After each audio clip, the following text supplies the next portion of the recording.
Hamjambo, leo tunajifunza juu ya bajeti na tunajifunza malengo ya kupanga bajeti.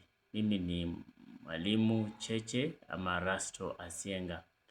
Na leo hii tunaangalia katika malengo ya kupanga bajeti. Jambo la kwanza ambalo ni muhimu nitakalo tufanye ni kudhibiti matumizi ya kuweka na kufanikisha malengo. Dhibiti matumizi ya kuweka na kufanikisha malengo. Kuweka ni matumizi ya fedha zinazoingia. Dhibiti fedha zinazoingia na kufanikisha malengo yako. Ili ufanikishe malengo yako. So ni vizuri kudhibiti matumizi pia ya hizo fedha ili ukaweze kutimiza malengo yako ama kufanikisha malengo yako. Pesa zinapoingia na jinsi ambavyo zinatoka. Mara nyingi tunapata fedha lakini jinsi zinatoka kwa njia ambao hatujapangia. Kwa hivyo unapokuwa na bajeti inamaanisha umepanga kudhibiti matumizi ya kuweka na kufanikisha malengo. Haja yako ni kufanikisha malengo yako. Kwa hivyo hizi fedha zinapoingia na jinsi zinapotumika unahakikisha zimetumika kwa njia inatakikana, zimedhibitiwa. Watu wengi hatudhibiti pesa yetu. Kwa mfano unaweza kuwa umepata mshahara wako hata hujaipangia. Unaona nguo mzuri pale unanunua, unaona kitu fulani unanunua, unaenda kununua, mtu anakupigia simu anakuambia niko mahali fulani na fulani ningependa msaada wako, hivi umetuma. Ukifika kwa nyumba, kwa familia yako, majamii yako, hauna chochote. Kwa nini? Kwa sababu haukudhibiti matumizi ya fedha zile ambazo umepata. Kwa hivyo ni muhimu sana kudhibiti. Jambo la pili, hifadhi mradi wako. Ile mradi umepangia ama kile kitu ulipanga kutumia fedha, kihifadhi ili pesa hizo zikatumike kwa kile ambacho umepangia. Jambo la tatu, acha kujisikia kuzidiwa na kazi. Acha kujisikia umezidiwa na kazi. Yaani usijisikie umezidiwa. Weka kila kitu katika mpango ili ukatimize malengo yako. Na jambo la nne, acha kutumia pesa ambayo hauna. Usitumie pesa ambayo hauna. Jambo hili linatusumbua sana. Kila mtu, mimi na wewe, linatusumbua sana. Mara nyingi tunapangia na kutumia pesa ambayo hatuna. Hatuna. Ndio sababu tunajipata kwa madeni. Hata mimi nimejifunza sana. Siku hizi na wakati huu, kila wakati najaribu kudhibiti matumizi ya fedha. Na kwa hivyo inanisaidia sana, imeendelea kunisaidia sana kutoka kwa madeni. Mara nyingi tunakopa mikopo kutoka kwa ushirika za mikopo kwa sababu tunataka kutumia pesa ambayo hatuna. Hata tunaonanga serikali ya Kenya. Serikali yetu inaingia kwa mikopo kwa nini? Inataka kutumia fedha ambazo haina.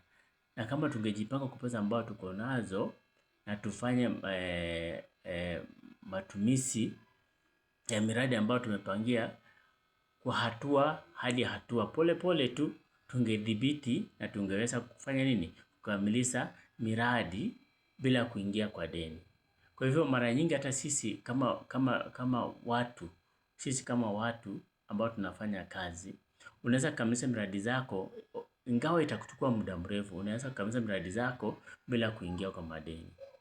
Lakini tunajiingiza kwa madeni kwa sababu tuna tamaa ya kutimiza miradi kwa fedha ambazo hatuna.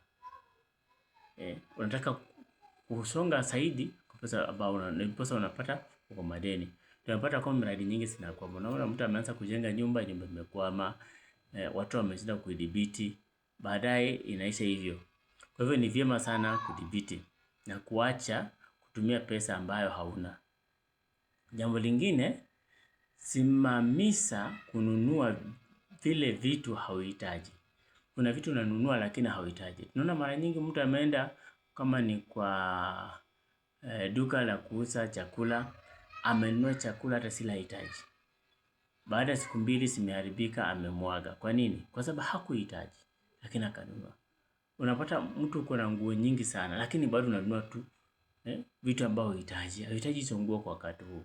Nguo zile uko nazo bado hazijaisha. Kwa hivyo hauhitaji nguo. Unahitaji utembelee hizo. Ukiona zimefika mahali hauhitaji, ukapatia yule mtu ambaye hana, ukaendee zingine mpya. Tunaona watu wakibadilisha magari kila wakati. Magari ambayo hawahitaji. Ama mtu anakuwa na magari 7, 8 ambayo hahitaji. Unaweza kuwa na gari moja ama mbili likaweze kutimiza malengo yako bila kuingia kwa kununua vitu ambazo hauhitaji. Fanya kutoka kwenye madeni. Jaribu sana kutoka kwa madeni. Mimi na wewe tujaribu kutoka kwa madeni. Madeni ni nzuri, inatusaidia kutusongeza. Mara nyingi tunapopata mkopo inakusongeza mahali fulani, ama unapata pengine mkopo huo umetumia kwa kununua vitu ambao hauhitaji, ama umekopa mkopo kwa umepata hizo pesa na huko unahitaji. Lakini kwa sababu ya tamaa inatuwekeza mahali pale. Na hii ni hatari sana. Imeweka watu wengi kwa madeni, imeweka watu wengi kwa shida. Kwa hivyo jaribu jinsi unapofanya ama unapoweza kutoka kwenye madeni. Jaribu sana. Mtu mwenye hana madeni ni mtu ako huru na nahisi akiwa huru. Kwa hivyo jaribu sana. Hata mimi madeni niko nayo nimejaribu sana kuyalipa. Ninalipa kwa sababu nimejifunza jinsi ya kutoka kwenye madeni. Jambo lingine, jiandae kwa dharura.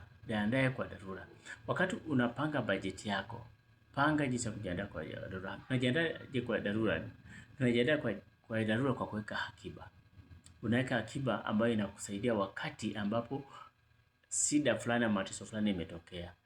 Katika kampuni, katika ushirika wako, katika maisha yako binafsi. Kuna mashirika nyingi haina hazina, hawaweki hazina kwa sababu nini? Wanatumia kila kitu inaisha. Hiyo ni hatari sana. Ama kampuni inapotumia kitu inaisha ni hatari sana. Wekeza katika hazina pia. Wekeza fedha, wekeza ambazo zitakusaidia wakati wa matatizo, ama wakati shida inayotokea, ama wakati wa dharura. Okoa pesa. Hakikisha umeokoa pesa. Pesa zisitumike vibaya, okoa pesa. Na jambo lingine,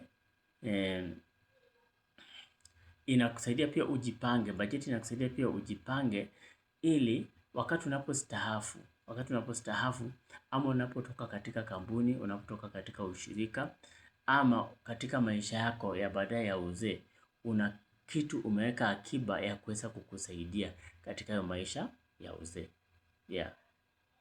Na unapoondoka katika kampuni, kuna kitu kampuni inaweza kukupatia kama shukrani. Wakati unapojenga kampuni yako ama ushirika, weka sheria ama mikakati. Weka mikakati ya jinsi ambavyo mtu anapotoka katika kampuni anastahili kufidiwa namna gani, ili maisha yake yakaendelee vyema. Wewe ukuwa mmoja wako. Usipoweka mikakati kama hiyo, inakuwa ngumu sana. Hata wewe mwenyewe unapotoka unakuwa katika shida. Kwa hivyo ni vizuri sana kuwa na mpangilio mzuri wa mradi wako, kampuni yako, ama maisha yako binafsi. Kwa hivyo hiyo ndio mambo tunajifunza juu ya malengo ya kupanga bajeti. Asanteni sana kwa kuweza kunisikiza, na najua wakati huu tutakuwa na upangaji mzuri wa bajeti zetu, na kujaribu jinsi tunapoweza kututumia fedha ambazo hatuna, kujaribu jinsi tunapoweza kuweka akiba kutusaidia wakati wa dharura, kujaribu jinsi tunapoweza kuweka akiba ili tunapotoka katika kazini ama wakati wa uzee ikaweza kutusaidia, na kujaribu jinsi unaweza kutoka katika madeni. Asanteni sana. Mimi ni Mwalimu Cheche Rasto Asienga. Ninashukuru kwa kunisikiza na kuendelea kusapoti chaneli hii. Ukaendelea kunisapoti kwa jinsi ambavyo unajisikia. Unaweza sapoti kwa kuendelea kuangalia na kufurusia ama kusambaza kwa wenzako. Unaweza sapoti kwa njia ya kifedha, kusapoti chaneli hii ili nikaendelee kuwaletea ujumbe kama hii ya kuwasaidia kwa ajili ya kuelewa zaidi jinsi tunapojiendeleza, tunapoishi katika ulimwengu huu. Asanteni sana.